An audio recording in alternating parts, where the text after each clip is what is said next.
assistiremos à palestra A Arte dos Testes de Segurança, proferida pelo CEO da WSS Security, Daniel Dalalana.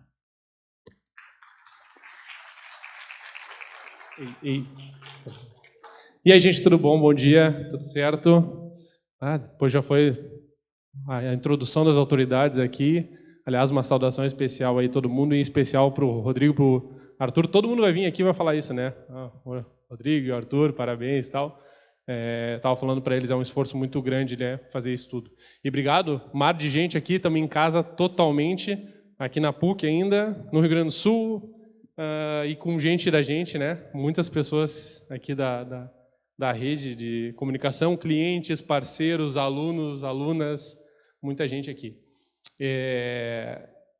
Antes de começar aqui, eu queria já primeiro agradecer a disponibilidade de todo mundo aqui essa hora da manhã, né? Começar a única palestra de manhã, depois das autoridades vai ter o momento do almoço ali, da pausa, e tem tanta gente boa para falar ao longo dos dias, né? E eu queria também aproveitar essa oportunidade, fiquem à vontade de interagir, perguntar, visitar o stand e afins. Mas o principal é falar de algumas coisas que a gente tem para falar no tema de hoje, que eu confesso que são curiosas em relação a um tema que é muito né, tem muita expansão hoje no Brasil, né, que é a parte de avaliação de teste de segurança, e que muita gente costuma associar e banalizar com alguns outros termos aí que são associados. Mas, de qualquer maneira, queria relembrar uma fala, quando eu estava falando com o Arthur, eu perguntei, e Arthur, como é que está a expectativa? Né? Ele respondeu com a seguinte mensagem, expectativão, né? Ele veio com uma palavra nova para mim, aí eu falei, pô, cara, é exatamente a mesma expectativa que eu estou aqui de falar com vocês. Então, obrigado pelo tempo de vocês, espero que seja proveitoso para todos. Como disse, estou em casa aqui, eu queria também agradecer o pessoal da PUC, né? São quase 10 anos aqui, agora no terceiro estágio de pós-doutorado já nessa jornada, e falando sobre esse tema, né? O tema de avaliação. Hoje a gente trabalha com um tema que é muito interessante e polêmico no nosso país, que é a avaliação da segurança da urna eletrônica, né? E é um tema que rendeu boas discussões ao longo do tempo, e a gente pode falar sobre isso em outro momento, sem dúvida nenhuma. Mas a ideia do nosso papo aqui é aproveitar e a gente poder trocar um pouquinho, porque eu sei que todo mundo, ou a maioria das pessoas aqui, já deve ter ouvido falar sobre o tema teste de segurança, ou avaliação de segurança, ou a empresa de vocês que contratou, ou um colega, vizinho, amigo, amiga, para falar sobre isso hoje. E a ideia é eu trazer uns pequenos insights aqui, como é que passa aqui? Aí, beleza? Para a gente poder pensar junto, assim, por que se faz a avaliação de segurança? Esse é o primeiro princípio, né? Para ficar um pouco melhor, eu gosto de fazer analogia com o exame de sangue, né? Aliás, tem muita gente que já viu essa palestra aqui, porque hoje, curiosamente, é a última edição dessa palestra, né? Ela ocorreu 27 vezes desde o ano passado para cá, e ela é a última edição, porque a gente combinou, eu e o Arthur, fazer ela aqui, fazer o encerramento, então muito legal encerrar ela aqui. Mas eu tenho falado sobre isso e sempre eu faço essa analogia com o exame de sangue, né? Quando a gente quer fazer uma avaliação de como é que está o nosso estado de saúde, o bom e velho check-up, o que a gente faz? A gente não chega lá no laboratório e diz, ó, tira essa quantidade de sangue aqui e depois tu me diz, faz essa avaliação e me diz como é que está, né? E outra, né? Quando a gente abre o exame, né? O laudo do exame, os resultados, o que a gente quer ver ali? A gente quer saber como é que está, né? A gente não quer saber só o que está ruim, né? A gente quer saber também o que está dentro de um range que tem uma ciência e tem um método e tem uma vasta discussão na comunidade para saber o que é bom ou não é bom. Então é legal pensar nessa ótica porque, primeiro, a gente, junto com a LGPD, eu entendo que o tema de avaliação e teste de segurança foi um tema que deu esse boom, né? Todo mundo fala do velho e bom pentest, né? Tem que contratar o pentest. Por quê? Né? Qual é a razão? A gente faz um exercício muito interessante, que é o exercício de análise de demanda, né? Tem gente que só quer entregar um relatório para a auditoria. É a realidade. Tem gente que quer pegar esse resultado e realmente dar um improvement ali no estado de segurança do seu ativo testado, né? E tem outras várias razões. Tem gente que está fazendo o primeiro movimento de segurança dentro da sua empresa, está empurrando a roda. Quem nunca fez nenhuma, qual empresa... talvez tenha começado com isso. Eu até brinco que é quase que um movimento de abertura do xadrez, né? Tem gente que gosta de abrir fazendo a parte mais das políticas, né? Documentação. Tem gente que gosta mais de, bom, vamos trabalhar com as pessoas, treinamentos e afins. E tem gente que gosta de, beleza, eu quero quantificar, ver um pouquinho desse número. Me diz se eu estou seguro ou não. E aí, voltamos para aqueles que estão circulando comigo, né? Vejo aqui alguns, né? Sempre digo, essa resposta não existe, né? Esta resposta não existe. Não tem como responder se está seguro ou não. Tem como responder está seguro ou não em relação a tais avaliações. E voltamos ao exame de sangue. Quando tu faz lá, tem alguns tipos, com alguns ranges, que tu pode dizer tá bom ou tá ruim. Por exemplo, meu colesterol bom é baixo. Tá, o que eu tenho que fazer? Comer castanha. Durante quanto tempo? Ômega 3, legal. E aí? Né? Como é que eu avalio? Quanto tempo eu avalio de novo? E aí entro com a primeira frase. Essa ideia da arte dos testes de segurança é justamente porque um teste ele é uma coisa que demanda algo manual, algo que é do testador, da pessoa que testa. E isso é muito bacana porque quando a gente demanda um teste, quem aqui já se envolveu com isso, já teve que comprar, solicitar um teste de uma empresa, ou até mesmo os que fazem, tem vários parceiros aqui de negócio que também fazem teste de segurança, os testes vão ser diferentes. Mas o mais bacana é que quando tu se contrata, às vezes é só o que a grama do vizinho é mais verde, é o único que eu conheço. Qual o teste de segurança eu tenho que fazer? Porque pentest é um tipo de teste de segurança. Mas existem vários tipos de teste de segurança, né? A gente tem as auditorias, são um tipo de teste de segurança, um tipo de avaliação. A gente tem a análise de vulnerabilidades, que também tem uma diferença, uma linha muito tênue e discutível sobre isso. A gente poderia ficar muito tempo falando sobre isso. A gente tem, por exemplo, a parte de forense, que não deixa de estar dentro de uma seara de avaliação de segurança. E a gente tem vários peritos aqui, inclusive, né, pessoas que trabalham com forense. Então, é bacana pensar que a gente tem que abrir um pouco mais esse horizonte. Porque, no primeiro contato, eu só vou saber eu só vou fazer aquele que existe, o que eu sei que existe. Então, eu quero o pentest black box, o clássico, né? Por quê? Qual é a razão que tu quer ter? O que tu ganha com isso? Por que esse é melhor ou pior que o white box ou outras várias características? Porque aqui eu poderia entrar. Durante esse tempo, a gente trabalha com algumas características de teste, por exemplo, agressividade, abordagem, ponto de partida. Só isso, se juntar essas variáveis, a gente já tem uma infinidade de testes, o que eu chamo de tática de teste. Então, black box é para dizer o quê? É o hacker, eu quero saber se o hacker invade a minha rede. Né? E a gente vai banalizando o tema. Mas, ao mesmo tempo, tem um ponto muito legal e muito forte, que é o seguinte, a gente conseguiu, nesses últimos anos, disseminar esse tema de tal maneira que todo mundo aqui, pelo menos, já ouviu falar. Isso é muito show, né? Isso é um crescimento da área. Isso mostra como a área está progredindo. Tirando algumas exceções que a gente pode discutir, alguns aspectos antiéticos, mas isso é uma outra discussão, a gente sabe como isso é importante na jornada do que a gente tem. Então, isso é muito bom. Primeiro, eu queria começar conversando com você sobre isso. Qual o teste eu tenho que fazer? E isso não tem jeito. É uma dor, é uma análise de demanda que vem para mim e existe alguém, algum testador, alguma avaliação que tem que ser capaz de entender aquela demanda. Então, você sabe aquela máxima, né? Um teste de segurança não tem como ser automatizado 100%. Não existe automação de teste 100%. E isso é interessante. A gente pode automatizar muitas coisas durante um teste. E aí, aquela coisa que um debate muito normal que a gente tem na área é só rodar a ferramenta, né? E aí, tudo aquilo que faz circulando sobre esse tema. Então, falar sobre avaliação de segurança exige uma complexidade, não é só trabalhoso, é complexo, porque existe uma subjetividade aí que é da capacidade do testador, a habilidade da pessoa testadora e afins, né? O segundo ponto é, né? Se os testes fossem sempre iguais, por que a gente eles são aplicados por diferentes pessoas e diferentes metodologias, né? Aqui entra uma questão interessante, que é o seguinte: quem é que faz teste de segurança? Tem analista de infraestrutura, pessoa analista de infraestrutura que faz teste de segurança. Tem pessoal que trabalha com desenvolvimento que faz teste de segurança. Qual o profissional que faz isso? Qual é a pessoa profissional que faz isso? E por que a pessoa pode ou não pode? Quem é que vai delimitar quem? E aí que está o ponto. Todo teste é diferente. Se eu e o Emerson que pegar o mesmo ativo e começar a fazer um teste, uma avaliação de segurança, com certeza o resultado será diferente. Porque se fosse igual, a gente botava no Google receita de bolo para executar o teste. Aí todo mundo vai lá. Fazer o assint, executar a ferramenta tal, executar isso aqui. Check, check, check, check. joga um relatório, vira as costas e valeu, um abração. E o que mais importa, e isso tem a ver com um ponto depois, é a escuta com as pessoas, né? E de um lado, tem uma empresa que está com uma expectativa. Ela está esperando. Eu vou investir X tempo, dinheiro, esforço. A minha equipe vai parar depois para trabalhar isso. Pessoas que estão sempre atarefadas têm mais trabalho. E por isso que fica até aquele gosto de, lá vai vir o relatório de teste do Dala lá, e nós vamos ter que corrigir um monte de coisas.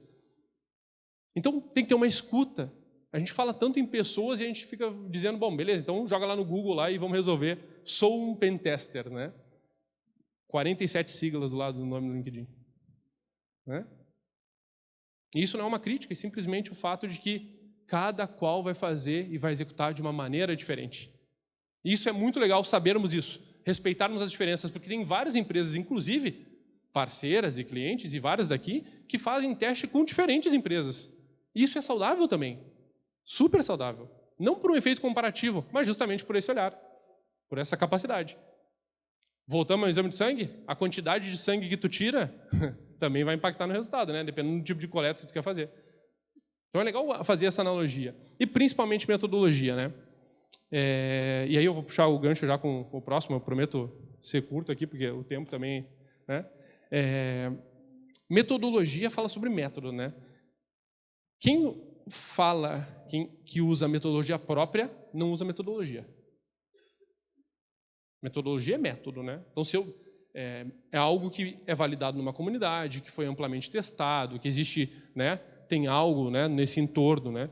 Agora, eu faço o método Dala de ser, não existe, né? Então, não é metodologia, é uma ordem de passos, né? Então, se alguém aqui tem experiência com teste, executa, ou já viu, ou tem curiosidade... Bom, se tu seguir uma ordem, um roteiro de coisas, beleza. Pode ser, é legal, organização de testes, isso aí, padronização, tem vários pontos aqui. Mas, assim, metodologia é metodologia, né? E aqui a gente já entra numa complexidade X, né? Que, voltando ao primeiro ponto, o teste é só aquele que eu conheço. O que todo mundo conhece? A maioria conhece Pentest. O que a maioria conhece também? OWASP Top 10, uma aplicação. Aí eu quero fazer o teste de OWASP Top 10. Tem uma história muito curiosa, vou contar essa história. Né? A minha equipe me dê sinal se eu não puder contar a história. Tá? Tem uma história muito curiosa, em uma das edições dessa palestra, alguém me parou no final para vir conversar comigo e disse assim, a gente faz, Dala, faz o teste, a gente faz o teste da OWASP. E eu falei, pô, bacana, legal e tal. Quem é que faz? Não, vou chamar o fulano lá. Chamou a pessoa. Pessoal, gente boa demais, tá? Hoje em dia são grandes parceiros aí. Vou chamar o fulano. Chamou lá o fulano e ele disse, não, a gente roda, a gente faz todo mês o teste na nossa aplicação. E é uma empresa menor, assim. Eu fiquei pensando, pô, os caras fazem todo mês a aplicação, o teste, né? Seguindo o testing guide da WASP, né? Pô, tem 96 controles, né? Como é que os caras definem o escopo disso? Fiquei pensando, né? Resumo. O teste da OWASP era rodar o WASP Zap, né? Para quem conhece. Então, que é uma ferramenta que faz, né? Enfim, né? A gente nem pode considerar, assim, vamos dizer assim, uma varredura de automatizada de vulnerabilidades, porque ela tem, enfim, algumas características. Mas, entende? Isso, mais uma vez, isso não é uma crítica, isso é uma questão de entendimento. Então, cabe a nós, né? Como mesmo foi mencionado pelos secretários, pelas pessoas aqui, cabe a nós, sim, disseminarmos esse ponto, né? Porque existe um papel especializado, alguém especializado com esse tema, que sabe, que tem uma amplitude, que consegue entender essa demanda necessária. Então, esse é um caso interessante, porque esse caso foi tema da minha tese de doutorado em a pesquisa começou em 2015. Em 2016, foram entrevistei muitos profissionais em vários países sobre quais as metodologias de teste eles usavam, né? E foi bastante curioso, assim, porque a maioria marcou metodologia própria, dizendo que juntava várias metodologias. Eu uso o SSTMM, eu uso o ASP Testing Guide, eu uso PTs, e eu misturo tudo. E aí eu volto para falar para vocês. Não é que funciona assim, né? Daí não é metodologia. É o teu método de fazer, né, própria, né? A tua ordem de passos, a tua receita de bolo, né? Lembrando, isso não diz respeito de ser bom ou ruim. É só um jeito, um estilo, uma forma de fazer. Tá? E é por isso que, inclusive, a gente está encontrando no Brasil, embora a disseminação seja um ponto muito positivo, talvez um falso entendimento sobre a área de avaliação, que é uma área muito séria, e que está demandando muito, tem uma atratividade muito interessante que vem em decorrência também dos programas de bug bounty, né? Daquela coisa de ganhar muito dinheiro dentro de casa, eu e meu computador, rodo umas ferramentas, descubro umas vulnerabilidades, reporto e estou rico, né? E é um mundo maravilhoso pro nerdola, coisa linda que nem eu, assim, e demais, né?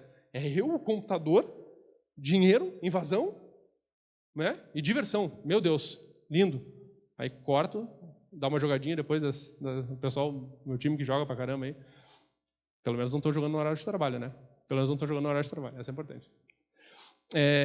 Mas tem essa falsa disseminação que é ruim, porque parece que é uma coisa simplória, né? E eu estou trazendo essa informação não é com base no achismo, tá? Porque ao longo dessa trajetória eu analisei já reportes de diferentes players do Brasil durante essa pesquisa, durante esse contato. Então eu já vi muitos diferentes relatórios de teste de segurança e com diferentes complexidades e afins.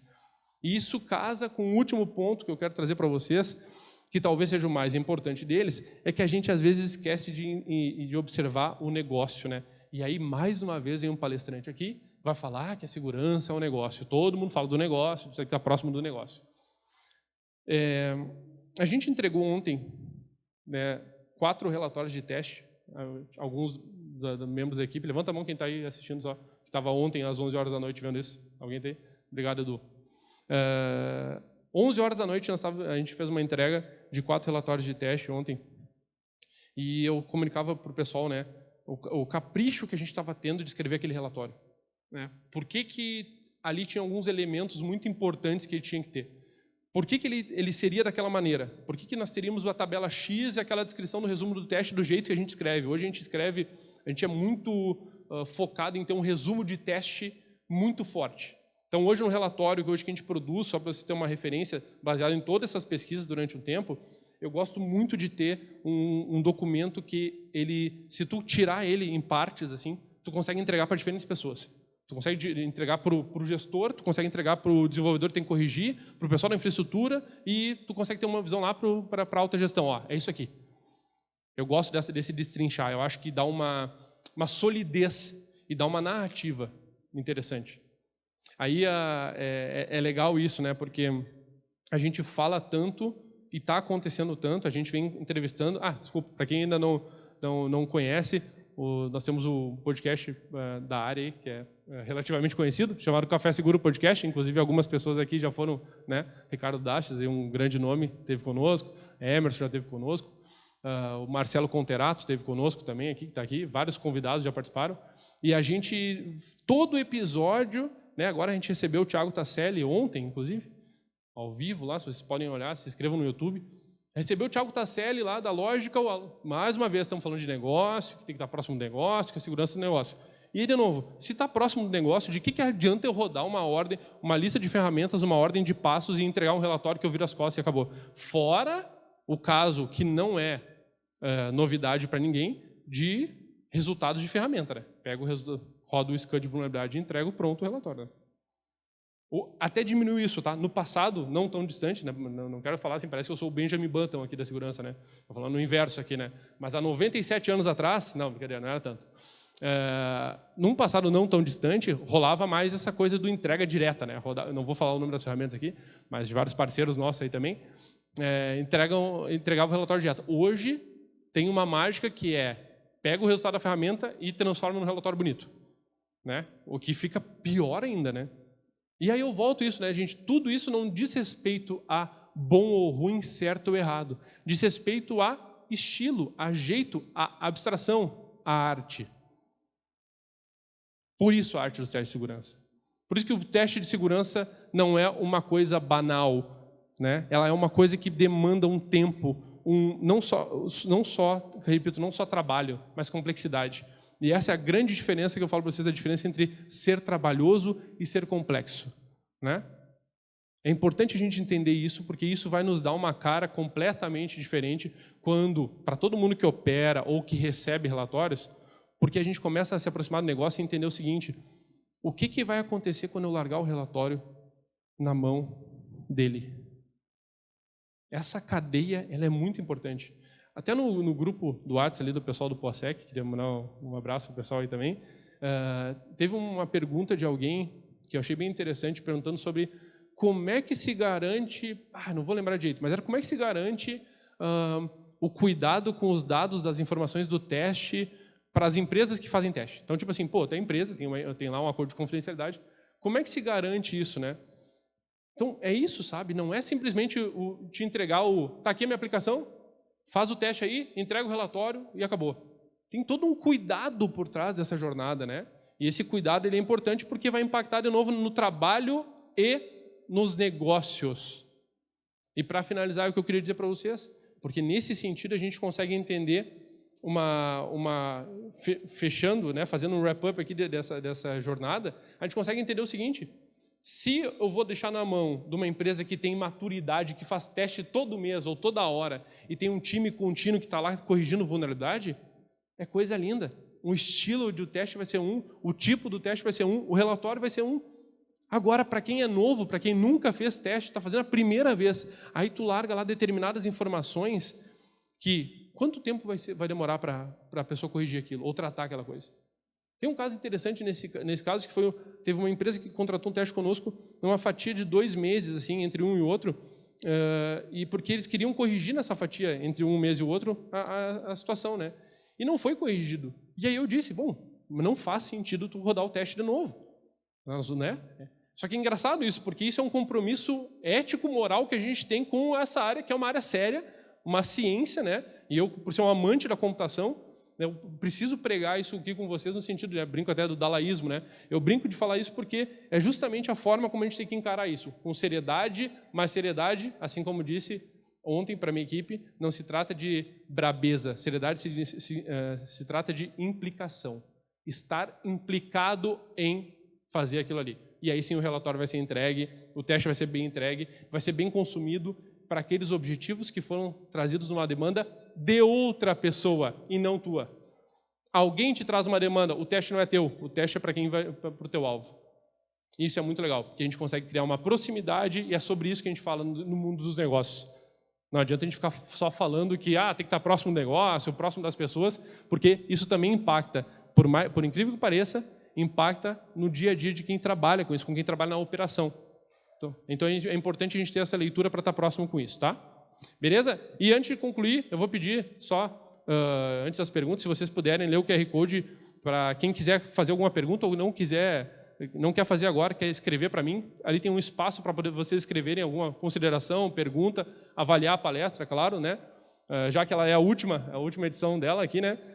Peço essa gentileza para vocês e fico aberto para perguntas aí, quem quiser trocar uma ideia, caso queiram. Quem não queira falar, escreve. Quem não quer escrever, pode visitar o nosso stand ali. Vai ser o maior prazer receber vocês, tá? Então é isso, gente. Muito obrigado, viu?